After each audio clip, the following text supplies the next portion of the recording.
It started with a sentence that sounds harmless until you realize how sharp it is when aimed at someone who built the ground beneath your feet, because when he said, "You're lucky we even let you stay," he didn't raise his voice or slam a door or look angry. He said it the way people say facts they believe are settled, and that's what made it land so deeply, because facts don't argue, they erase. And in that moment, I understood something chillingly simple. I wasn't being threatened, I was being dismissed, quietly downgraded from mother to inconvenience, from history to clutter, and the room felt smaller even though nothing had moved, the plate still warm, the food untouched.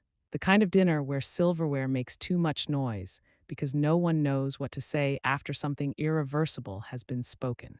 And as I sat there with my hands folded the way I'd taught myself to do decades earlier, when reacting only made things worse, I realized how easy it is for people to rewrite your role once they believe you no longer have leverage. Because leverage isn't about volume, it's about what you can take away, and they assumed I had nothing left to take. Which is why she leaned forward with that carefully sweet tone people use when they want to sound reasonable while saying something cruel, explaining how visitors were coming, important ones, how my presence might be awkward, how appearances matter, how space is valuable, how I don't contribute, how I should consider other options.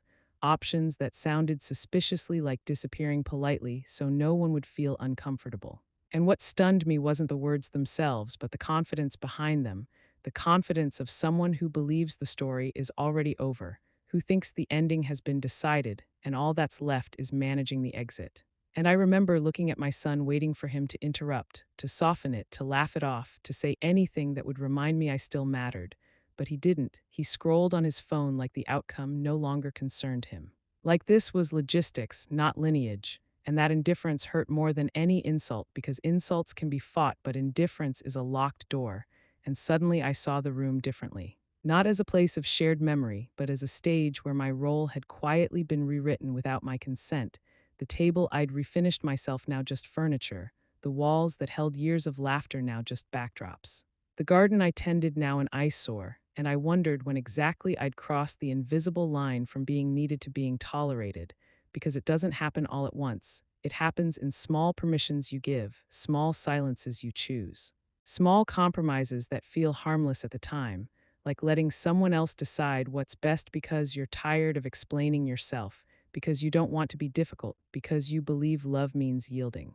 And maybe that's why the words, "you're lucky," echoed so loudly in my head, because luck implies charity, and charity implies ownership, and ownership implies power. And if I was lucky to be there, then someone else believed they had the right to let me go. And that's when I felt the shift, the moment where something ancient and steady inside me stopped shrinking and started observing, because I realized they weren't angry at me. They weren't even frustrated, they were done with me. They had moved on emotionally while I was still sitting at the table trying to understand how we'd arrived there. And the strangest part was how calm I felt, not numb, not defeated. Just clear, because clarity often arrives when illusion leaves, and I saw how neatly they'd organized the narrative. I stayed too long, I cost too much, I took up space, I owed gratitude, and the simplicity of that story made it dangerous, because simple stories are easy to defend, and no one likes to complicate a version that benefits them. So I listened without interrupting, without correcting, without reminding them of what I'd given, because reminders only work on people who still care to remember, and I wasn't sure they did, and maybe that's why I didn't argue. Because arguing would have meant begging for recognition, and I wasn't ready to beg, not then, not ever. And as I stood up slowly, feeling the weight of years in my joints but none in my voice, I realized something else they didn't expect. Silence isn't surrender when it's chosen, it's strategy when it's deliberate, and they mistook my quiet for compliance because they couldn't imagine a version of me that still had options. And as I walked back to my small place at the edge of what they now called their space, I felt a strange steadiness settle in, the kind that comes when you stop trying to be understood and start preparing instead. Because sometimes the most dangerous thing you can do is let people believe they've already won. Let them underestimate what you know, what you hold, what you remember, and that night. While they planned renovations and guest lists and futures that no longer included me, I opened a drawer they'd never looked inside, touched paper they'd never asked about, and understood with perfect clarity that this story was not ending the way they thought it would, because the moment someone tells you you're lucky to be allowed to exist, that's the moment you quietly decide to remind them who was generous first. And the next sound they would hear wouldn't be my voice, it would be something much louder. People assume land appears out of nowhere, like it's always belonged to whoever happens to stand on it the longest, but nothing meaningful is born that way. And as I sat alone that night after the words, "You're lucky we let you stay," settled into my bones, I found myself thinking not about the insult itself, but about how long it takes for generosity to be forgotten. Because this life, this place, this quiet stretch of earth everyone now treated like a shared asset, had been built slowly, deliberately, and mostly without witnesses, starting long before anyone else thought to claim it. Back when silence wasn't strategic but necessary, back when grief was loud enough to drown out everything else. Because when my husband died, the apartment we shared didn't just become empty, it became accusatory. Every object a reminder, every corner a confrontation, and I spent months moving through those rooms like a guest in my own life, touching things I couldn't throw away, listening for footsteps that would never return. Until one morning, I realized that staying there meant slowly disappearing, and leaving meant surviving. So I sold what little we had, packed up memories I couldn't part with, and bought a modest piece of land far from noise. Far from explanations, a place where the air felt lighter and the future didn't ask questions. And people like to call that move brave, but it wasn't. It was practical because grief doesn't need bravery, it needs space. And that land gave me room to breathe again, to plant something living where loss had taken root. And I remember standing there the first time, dirt on my shoes, sun on my face, thinking this wasn't an investment. It was a promise to myself that I wasn't done yet. And when my son showed up then, tired and uncertain and asking if he could stay for a while, it felt natural to say yes. Because motherhood doesn't expire just because your child grows taller than you, and he wasn't asking for land or ownership or permanence, just time, just footing, just a chance to reset, and I gave it without hesitation. Because giving has always come easier to me than guarding, and together we cleared brush, measured space, imagined futures that didn't feel so fragile. And when he talked about building something for himself, I didn't hear entitlement. I heard hope, and hope is persuasive, especially when it comes from someone you raised. So I agreed the way parents often do, with trust instead of paperwork, with faith instead of conditions, because at that point, the idea that generosity could be weaponized against me felt impossible. And that's how it starts, not with a mistake, but with an assumption, the assumption that people who love you will protect you by default, that kindness creates loyalty. That shared history guarantees shared respect. And for a while it seemed true. He worked, saved, built, and I built alongside him in quieter ways, tending the land, planting herbs, stitching routine back into my days. Believing this place would hold us both, that it would be something we protected together. But time has a way of rearranging priorities, and new people arrive with new visions. And suddenly, the story you thought you were part of gets edited without your approval. And what struck me most as I thought back wasn't that I'd given too much, but that I'd never once been asked to give anything at all. Because no one had demanded the land, no one had insisted on ownership, they had simply assumed it would eventually belong to them. The way people assume kindness has no end date, and that assumption hardened over time into certainty. Certainty into confidence, confidence into authority, until one day they felt comfortable reminding me how lucky I was to still be there. And that's when I realized how quietly my role had changed from benefactor to beneficiary, from foundation to furniture, and the irony of it all was almost elegant, because while they talked about contribution and fairness and space, they never once talked about origins, about beginnings, about whose name was on which page. Because beginnings make people uncomfortable when they benefit from forgetting them. And as I traced the path from grief to land to family to erasure, I understood something most people learn too late. Generosity without boundaries doesn't make you kind, it makes you invisible. And invisibility invites interpretation, and interpretation eventually becomes narrative. And once a narrative settles, it's defended like truth. Even when it's built on silence, and I had been silent for a long time, not because I was weak, but because I believed patience would protect me, that time would remember what people chose to forget, but time doesn't defend anyone. It just watches, and that night, sitting in the small space I'd carved out at the edge of everything I once owned outright, I stopped romanticizing the past and started inventorying the present. Because memory is comforting, but preparation is powerful, and I realized that everything they now spoke about as if it were theirs existed only because I had decided, years earlier, not to disappear, and the thought didn't make me angry. It made me focused because focus changes posture. It straightens your spine, quiets your breath, sharpens your decisions. and I knew then that whatever came next wouldn't be loud or messy or emotional. It would be methodical. Because the strongest moves are often made by people everyone has already dismissed. And as I reached for the papers I'd kept not out of suspicion but habit, documents no one had ever asked to see, I understood that the life I built quietly was about to speak for itself, and when it did, it wouldn't ask permission or explain intent. It would simply remind everyone involved that assumptions are fragile things. And the ground they stand on matters more than the stories they tell themselves about who owns it. Erasure doesn't arrive all at once with raised voices and slammed doors. It arrives politely, disguised as progress, masked as improvement, introduced through phrases like just a small change or it'll be better this way. And by the time you realize what's happening, your name has already been replaced by a label, your presence by an inconvenience. And that's exactly how it unfolded for me, not with cruelty at first, but with correction. Gentle at the edges, sharp at the center, beginning the day she started rearranging things without asking, moving chairs, replacing curtains, commenting on how certain colors felt dated, how certain habits felt unnecessary, how certain spaces could be used better, and I remember thinking it was temporary, newlywed energy, the need to mark territory, and I told myself patience was the mature response, that making room was how families adjusted. But what I didn't understand then was that making room for someone who's trying to take space never ends. It only expands, and soon my routines became interruptions, my garden an embarrassment. My quiet mornings a problem to be scheduled around, and she had a way of speaking that never sounded openly hostile, but always landed like a verdict, little remarks about how laundry shouldn't be visible from the road, how certain smells lingered too long, how guests preferred cleaner lines and fewer reminders of the past.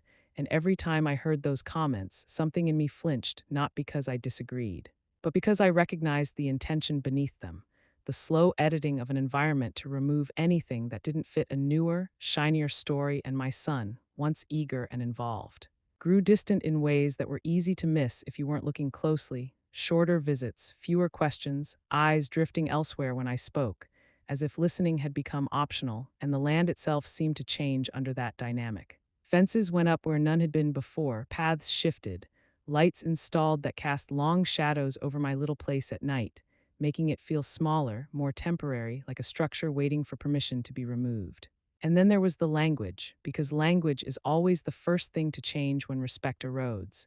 And suddenly my home wasn't referred to as mine anymore, but as that little place or the back area, directions instead of destinations. And it's astonishing how quickly identity dissolves when people stop using your name, and the moment that crystallized everything came not from confrontation but from overhearing. Because one afternoon I walked up with a mixing bowl I'd borrowed, meaning to return it quietly, and heard her laughing into the phone, voice bright and unguarded, describing me not as family but as convenience, as free help, as someone who was always there but somehow never counted. And I stood there longer than I should have, listening not because I wanted to hurt myself, but because clarity often requires discomfort. And when I finally left the bowl by the door and walked away, I felt the shift inside me, the moment when denial gives up its job and hands everything over to truth, because after that, I couldn't unsee what was happening.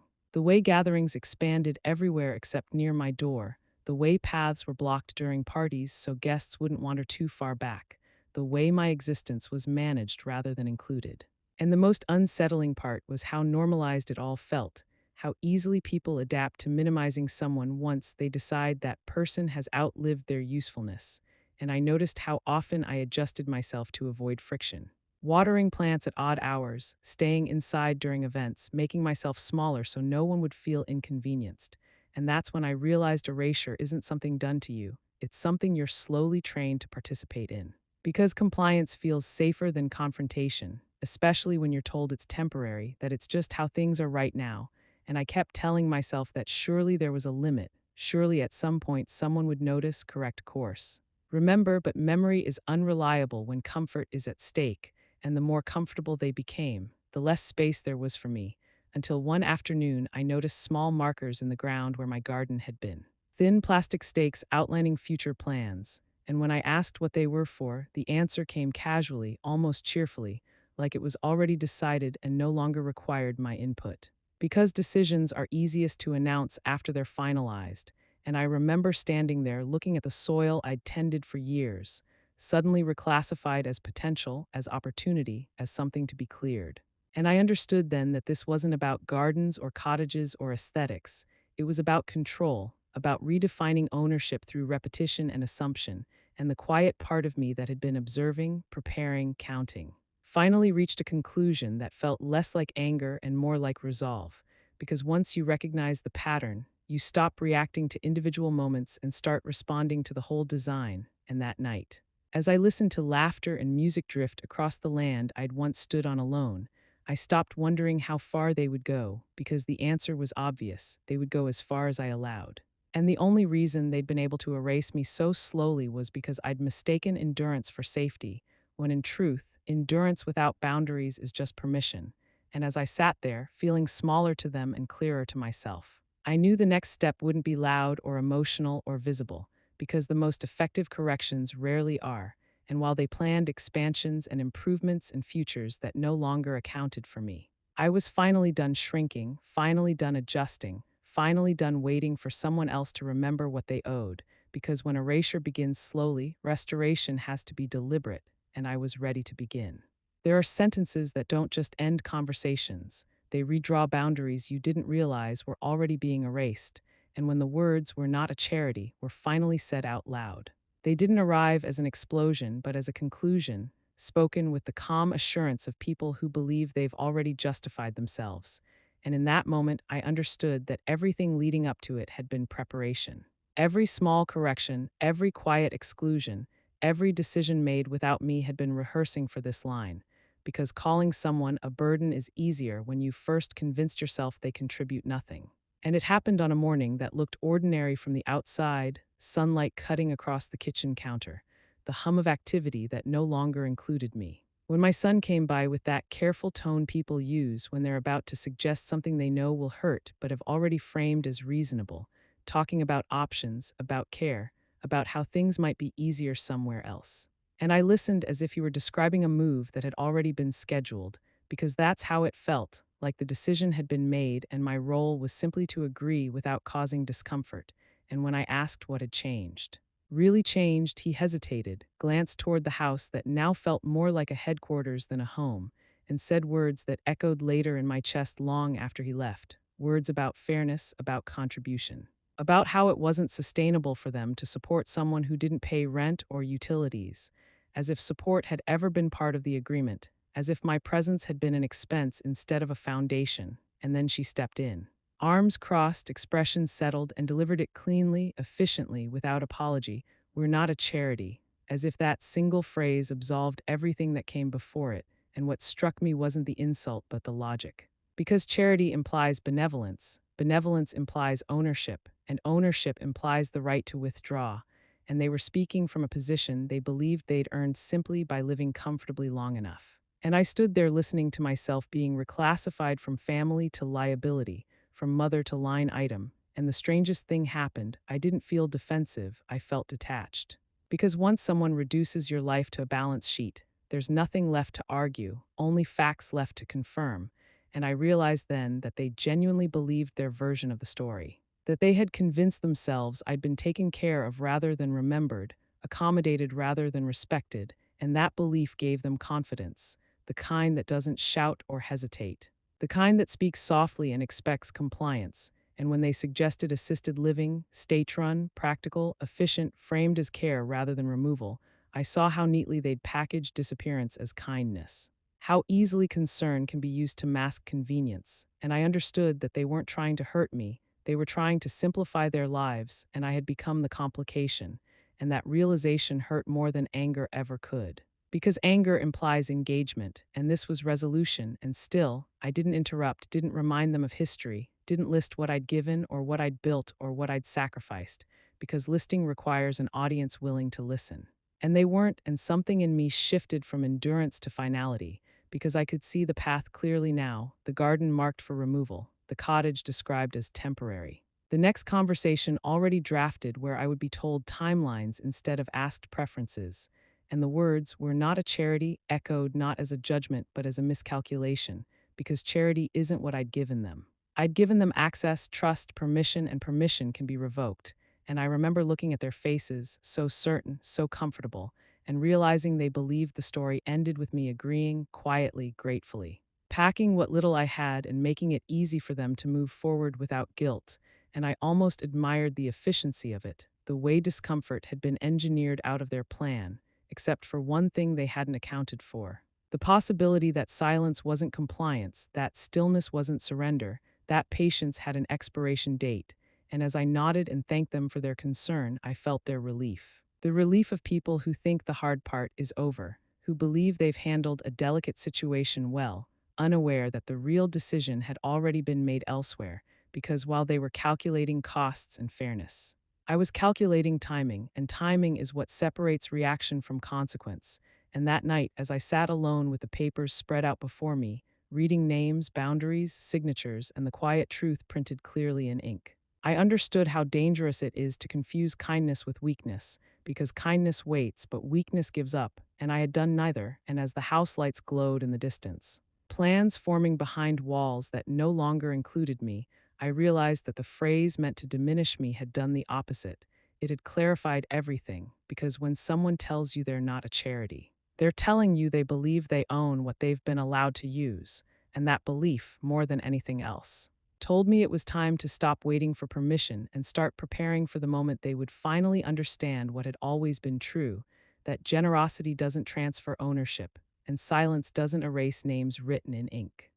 Leaving is often mistaken for losing, but sometimes it's the most deliberate move you can make. And the night I decided to go, there was no drama, no confrontation, no final speech designed to change anyone's mind, because by then I understood something deeply unsettling. They didn't need convincing, they needed me gone, and not in an angry way, but in a practical one, the way people remove furniture that no longer matches the room.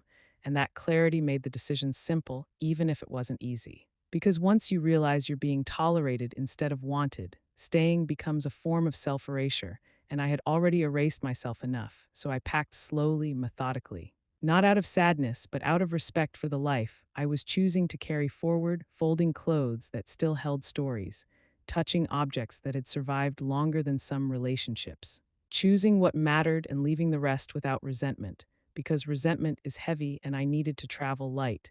And as I moved through that small space one last time, I noticed how quiet everything was. Not the uncomfortable silence of conflict, but the settled quiet of a decision fully made, and I realized how often people equate strength with resistance, when sometimes strength is knowing when to step aside so consequences can finally arrive. And I didn't leave a trail of explanations behind me.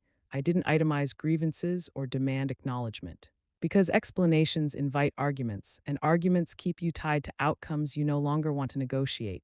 So I left a short note instead, not accusatory, not emotional, just true. Because truth doesn't need embellishment, and I placed it somewhere it would be found eventually, not immediately. Because immediacy creates panic, and panic leads to interference, and interference would have ruined the timing.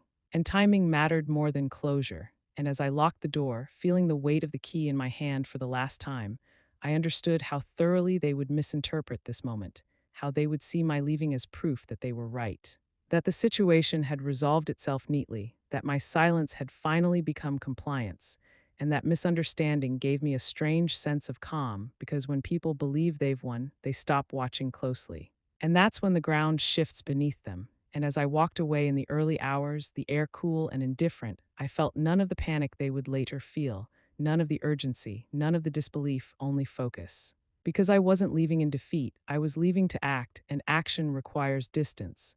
And by the time the city lights replaced the dark stretch of land behind me, I could already see how this would unfold, not as retaliation, not as punishment, but as correction, the kind that doesn't argue with perception but replaces it with reality, and sitting alone later with documents spread across a sterile hotel desk. My name clear and unmistakable where it had always been, I felt something I hadn't felt in a long time. Alignment, the feeling that your inner truth finally matches your external position. And it struck me then how often people stay too long out of habit, out of fear of what leaving implies, out of hope that recognition will eventually return. But recognition isn't guaranteed, and dignity shouldn't be conditional. And my leaving wasn't an escape, it was a declaration, just not one delivered aloud, because some declarations don't need witnesses, they need follow through. And I knew that by morning, while they were still congratulating themselves on how smoothly everything had resolved, I would already be several steps ahead because they believed space had been cleared, but in reality, leverage had been activated. And the quiet of that night wasn't emptiness, it was the pause before something irreversible. And if they thought my absence meant the end of the story, they were about to learn how wrong that assumption was. Because leaving without a fight doesn't mean you've surrendered. It means you've chosen a battleground where voices don't matter, only signatures do, and the moment I closed that door behind me, I stopped being someone they could manage and became someone they would soon have to answer to, whether they were ready or not. There's a moment after you leave a place where emotion finally drains out of the room and leaves only facts behind, and that's when reality becomes negotiable again, not through arguments or explanations, but through documents, dates, and signatures, because while people can dismiss feelings, they can't dismiss ink. And sitting there the next morning with my coffee untouched and the city waking up outside a window that didn't carry any history yet, I felt an unfamiliar calm settle over me, the kind that comes when you stop reacting and start executing, because for the first time in months, nothing depended on whether someone understood me, everything depended on what was already true. And that truth lived on paper, not in memory, not in sentiment, not in the stories people preferred to tell themselves. And as I laid everything out neatly, page by page, I could almost feel how little noise mattered now. Because noise is for persuasion, and persuasion is for people who still have something to prove. And I didn't, because ownership doesn't argue, it confirms. And I remember thinking how strange it is that people treat paperwork like a formality until the moment it contradicts them, until the moment it interrupts comfort, and then suddenly it becomes the only thing that matters. And I knew that moment was coming, just not yet, because first there were calls to make, quiet ones, efficient ones, to people who didn't care about family dynamics or emotional context, only boundaries and value. And when the questions came, they were simple and clean, about acreage, zoning, access timelines, things that don't bend for guilt or history, and I answered them without hesitation, because certainty is persuasive in ways emotion never is. And as the conversation moved forward, I could feel the shift from possibility to inevitability, because land doesn't care who loves whom, it cares who holds the deed. And I thought about how often people confuse permission with ownership, how easily they blur the line when convenience lasts long enough, and how shocked they are when the line is finally enforced, and the irony of it all wasn't lost on me. Because while they were still operating under the assumption that silence meant agreement, agreement meant safety, and safety meant permanence, I was watching those assumptions unravel one by one, not with anger, but with precision. Because precision leaves no room for debate, and when the offer came, clear and decisive, it didn't feel like a victory, it felt like completion, the closing of a loop that had been left open for too long, and I signed without hesitation. Not because I was eager to see consequences unfold, but because hesitation would have suggested doubt, and doubt invites interference, and interference would have meant explaining myself, and I was done explaining. Because explanation implies permission, and I no longer needed permission to act on what had always been mine. And as the ink dried, I felt a quiet certainty settle in, not triumph, not satisfaction, but alignment again. The feeling that the world had snapped back into a shape that made sense. And it occurred to me then how rarely people consider the cost of assuming someone else will stay quiet forever, because quiet people don't lack awareness. They accumulate it, and when they finally move, they move decisively because they've had time to think. And I knew that once this process began, it wouldn't pause for pleading or reinterpretation, because systems don't respond to emotion. They respond to authority, and authority doesn't raise its voice. It stamps forms, schedules dates, and sends notices. And by the time anyone thought to ask questions, the answers would already be documented. And sitting there with the city humming below, I realized how deeply people misunderstand power, thinking it lives in confrontation or control, when in reality it lives in patience paired with preparation. And they had mistaken my patience for passivity, not realizing it had been building towards something irreversible. And as I folded the documents carefully and placed them back into the folder, I understood that the loudest moment of this story hadn't happened yet, but it was already set in motion, because when paper speaks, it doesn't ask for understanding, it demands compliance, and the next time they heard from me, it wouldn't be through a conversation or a request, it would be through an envelope delivered quietly, carrying a truth that no amount of disbelief could undo. People always imagine consequences arriving with speeches or confrontations, with slammed doors and final words meant to sting, but consequences rarely announce themselves that way. They arrive on schedules, on letterhead, on machines that don't care who you are or what you believed was yours. And when the notice was delivered plain and official, there was no drama attached to it, just instructions, timelines, and a reality that didn't ask to be understood. And I imagine the moment they opened it felt unreal, the kind of disbelief that makes you reread the same lines over and over, convinced a mistake will reveal itself if you look hard enough. Because denial always looks for loopholes first, and I wasn't there to witness their initial reaction, but I could picture it clearly, the confusion turning to panic, the frantic calls, the raised voices, the scrambling for documents that didn't exist, and the sudden, horrifying realization that assumptions don't hold up under scrutiny, and when the machines arrived, bright and indifferent.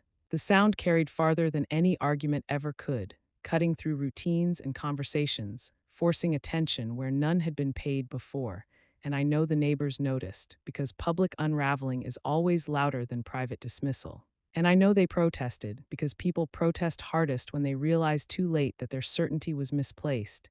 And I know they reached for explanations, because when comfort collapses, everyone wants a narrative that softens the blow. But machinery doesn't care about narratives, it cares about orders, and orders had already been signed.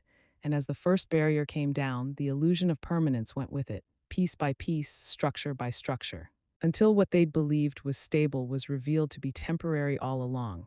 And I imagine my son standing there stunned, not angry yet, not apologetic yet, just hollow. The way people look when they realize they misunderstood something fundamental. And I imagine her voice rising, frantic, indignant, trying to stop a process that doesn't pause for indignation, because systems don't argue, they execute, and every sound of metal against ground must have felt like a sentence being enforced. Not because I wanted them to suffer, but because reality doesn't negotiate once it's in motion, and I received the calls, of course, the missed ones first, then the messages. The shift in tone from confusion to desperation happening faster than they ever believed I could move. And I let the phone ring, not out of cruelty, but because at that point, conversation would have changed nothing. And nothing is more frustrating to people who are used to control than realizing they are no longer part of the decision-making process. And by the time the day was done, what remained wasn't just debris, it was understanding. The kind that arrives too late to prevent damage, but just in time to change perspective. And I thought about how often people say they didn't mean it, as if intent overrides impact, as if words evaporate once regret appears.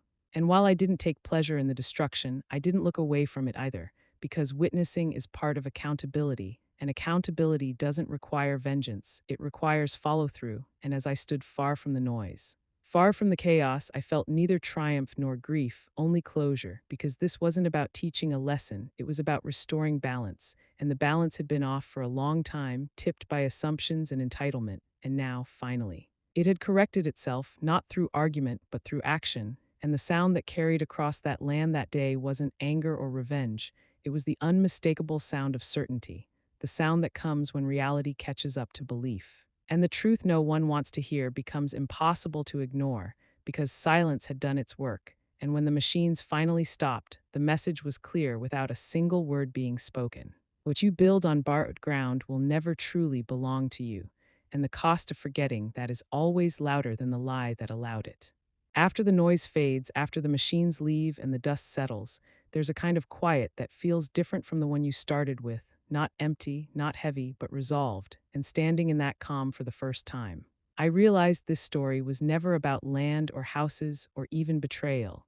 It was about what happens when someone finally stops shrinking to make others comfortable. Because the real shift didn't occur when the papers were signed or when the bulldozers arrived, it happened much earlier, the moment I stopped needing to be understood, and from that place, everything else unfolded naturally. Because peace doesn't require agreement, it requires alignment, and in the days that followed, the calls kept coming, softer now, slower, weighted with regret and confusion. The kind of regret that appears only after consequences have made denial impossible, and I listened to the messages without responding, not because I was punishing anyone, but because some realizations can't be talked through. They have to be lived with, and I understood then that closure doesn't always come from reconciliation. Sometimes it comes from distance, from letting people sit with the version of events they helped create, and in that space I rebuilt quietly. Not a garden this time, but myself, routines that didn't revolve around accommodating others, mornings that belonged entirely to me, evenings that didn't require explanation, and with each passing day, the weight I'd been carrying lifted. Not because the past had changed, but because it no longer controlled my present, and I thought about how often silence is misunderstood, how easily it's labeled weakness by those who benefit from it. When in reality, silence can be a form of intelligence, a way of gathering information, conserving energy, waiting for the moment when action will speak louder than any argument ever could, and I didn't lose a family that day. I lost an illusion, the illusion that sacrifice guarantees respect, that history protects you from erasure, and losing that illusion hurt, but it also freed me, because once it was gone, I could finally see myself clearly. Not as a burden or an obstacle, but as someone who had built, given, endured, and ultimately chosen herself without bitterness. And that choice changed everything because dignity doesn't need permission. And strength doesn't need to announce itself, it simply stands. And as I settled into this new chapter, I understood that justice doesn't always arrive with apologies or understanding. Sometimes it arrives quietly, efficiently. And without spectacle, leaving behind a lesson no one can ignore, that kindness is not weakness, patience is not permission, and silence is not surrender. Silence is the space where decisions are made, and if you've ever felt invisible, underestimated, or quietly pushed aside, remember this: you don't need to raise your voice to reclaim your power. You just need to stop giving it away, because when you do, the world adjusts accordingly. And the sound it makes when it does is unmistakable, not loud, not cruel, but final. And that is how this story ends, not with anger, not with regret, but with restoration, the quiet kind that doesn't ask for validation because it already knows the truth.